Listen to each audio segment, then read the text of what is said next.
समाज को संदेश देने और जागरूक करने के लिए सैकड़ों स्कूली बच्चों और स्थानीय लोगों की तरफ से साइकिल यात्रा निकाली गई। दरअसल 6 जनवरी को बेगूसराय में समाज सुधार यात्रा के तहत सीएम नीतीश पहुंच रहे हैं और इससे पहले पूर्व मेयर और जदयू के मुख्य प्रवक्ता संजय कुमार की तरफ से शहर में एक साइकिल यात्रा कर लोगों को जागरूकता अभियान का आयोजन किया गया और इस मौके पर लोगों को जागरूक करने की कोशिश वहां पर हुई। समाज सुधार की बात करते हैं। हमको लगता है आज़ादी के बाद देश में पहला बिहार के मुख्यमंत्री नीतीश कुमार हैं। जैसे राजा राम मोहन राय ने महिलाओं के सवाल पर पीछे से, विधवा के सवाल पर पीछे, महिलाओं के सवाल पर पीछे सामाजिक जागरूकता करने का काम किया। माननीय नीतीश कुमार ने शराबबंदी, बाल विवाह, दहेज प्रथा को समाज सुधार के रूप में आज समाज यात्रा के रूप में कर रहे हैं। ये देश और दुनिया में किसी ने करने का। इस वक्त हमारे साथ ब्यूरो चीफ अशोक मिश्र जुड़ गए, हम सीधे उनके पास चलेंगे।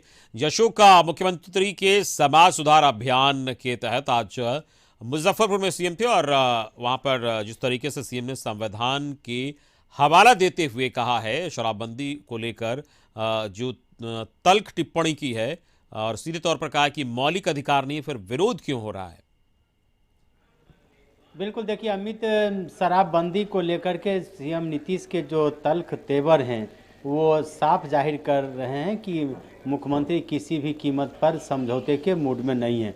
यानी कि शराबबंदी कानून को वो किसी भी कीमत पर लागू करना चाहते हैं और उन्होंने कानून का हवाला भी दिया है कि शराब पीना जो है वो मौलिक अधिकार नहीं है। यानी कि शराबबंदी कानून लागू करके वो किसी के मौलिक अधिकार का हनन नहीं कर रहे हैं। आम लोगों का जो अधिकार है उस अधिकार का हनन वो नहीं कर रहे हैं। तो नीतीश यह बताते हैं कि जिस को पीने का अधिकार आपको नहीं है, यानी कि मौलिक अधिकार नहीं है, उसको आप क्यों पीजिएगा। और इसीलिए नीतीश कहते हैं कि शराब के खिलाफ शराबबंदी अभियान को सफल बनाने के लिए जागरूकता आवश्यक है और एक तरफ कानून जहां सख्त कदम उठा रही है तो दूसरी तरफ जागरूकता फैला करके समाज के लोगों को सचेत कर रहे हैं कि शराब तो बुरी चीज़ है ही, इसके उपयोग से मनुष्य का चारित्रिक और आर्थिक सभी कुछ हनन होता है। WHO की रिपोर्ट के मुताबिक नीतीश बार बार सभा में बता रहे हैं कि किस तरह से इससे शरीर को नुकसान पहुंचता है और अनेक बीमारियों के शिकार लोग होते हैं। लेकिन नीतीश कुमार स्पष्ट रूप से आम जनता को यह संदेश देना चाहते हैं कि उन्होंने जो कानून लागू किया है वो कानून पूरी तरह से सही है और शराब पीना किसी का अधिकार नहीं है, इसलिए आप भी शराब नहीं पीजिए। अगर आपका कोई अधिकार नहीं है शराब पीना, तो अगर आप शराब पीते तो वो गैर कानूनी है, वो अधिकार के खिलाफ है, तो वैसी परिस्थिति में आपके खिलाफ कड़ी कार्रवाई भी की जा सकती है। और इसलिए नीतीश बार बार कानून की दुहाई देते हैं, महात्मा गांधी ने जो कहा था उसकी दुहाई देते हैं, WHO की जो रिपोर्ट है उस रिपोर्ट को आधार बना करके कहते हैं। यानी कि नीतीश की कोशिश है कि हर बिंदुओं पर, जिस बिंदु पर भी लोगों को कहीं शंका है कि शराबबंदी कानून लागू करके नीतीश ने लोगों के मौलिक अधिकार का हनन किया है, उनको वो खाने पीने की आज़ादी छीनी है, तो वैसी परिस्थिति में नीतीश उनको कानून का भी पाठ पढ़ा रहे हैं, नैतिकता का भी पाठ पढ़ा रहे हैं गांधी के विचारों से, और दूसरी तरफ स्वास्थ्य के दृष्टिकोण से यह कितना हानिकारक है उसमें WHO की रिपोर्ट भी बता रहे हैं। तो ये एक तरह से कहिए कि नीतीश बिल्कुल एक तरह से कहिए कि कटिबद्ध है कि किसी भी कीमत पर शराबबंदी कानून को सफल बनाना है, चाहे कानूनी रूप से हो, सामाजिक जागरूकता के द्वारा हो या गांधी के विचारों के द्वारा हो। लेकिन शराबबंदी के अलावा जी अशोक, अगर हम बात करें शराबबंदी के अलावा, उन्होंने आज और भी अहम बातें कही और दहेज लेने के मामले में सीधे कहा है कि जिसको भी पता चले वो इसका बहिष्कार करे और वैसे ही अगर रिश्तेदार में शादी हो रही है तो शादी में ही ना जाए। तो एक संदेश देने की कोशिश यहां भी हुई है। नीतीश बार बार अपनी सभाओं में लोगों से कहते हैं कि दहेज प्रथा हो या बाल विवाह हो, इन जैसी सामाजिक कुरीतियों को भी दूर करना होगा।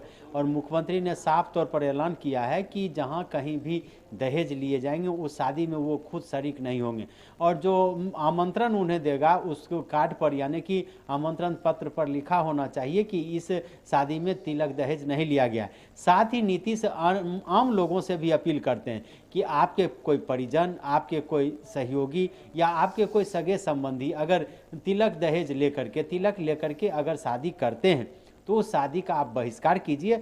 और इस बहिष्कार का संदेश यही है कि अगर सामाजिक रूप से उन लोगों का बहिष्कार होगा जो सामाजिक कुरीतियों को बढ़ावा देते हैं, तो वैसी परिस्थिति में दहेज प्रथा और बाल विवाह पर भी रोक लगेगी। तो नीतीश समाज सुधार अभियान के तहत निकले हैं और समाज सुधार के लिए किन किन बिंदुओं को आवश्यक उन्होंने समझा है, जिन बिंदुओं को उन्होंने आवश्यक समझा है उस पर वो समाज में जो आधी आबादी है, जीविका दीदियाँ हैं, उससे वो सीधा संवाद करते हैं। साथ ही लोगों को यह संदेश भी देते हैं कि अगर मनुष्य का विकास करना है, अगर बिहार का विकास करना है, तो इन सामाजिक कुरीतियों को दूर करना होगा। और नीतीश बार बार कहते हैं कि समाज सुधार के बगैर विकास की कल्पना नहीं की जा सकती, यानी कि सबसे पहले अगर मानव का विकास होता है तो फिर समाज में समाज सुधरेगा और इसका असर विकास कार्यों पर दिखेगा और राज्य का विकास होगा।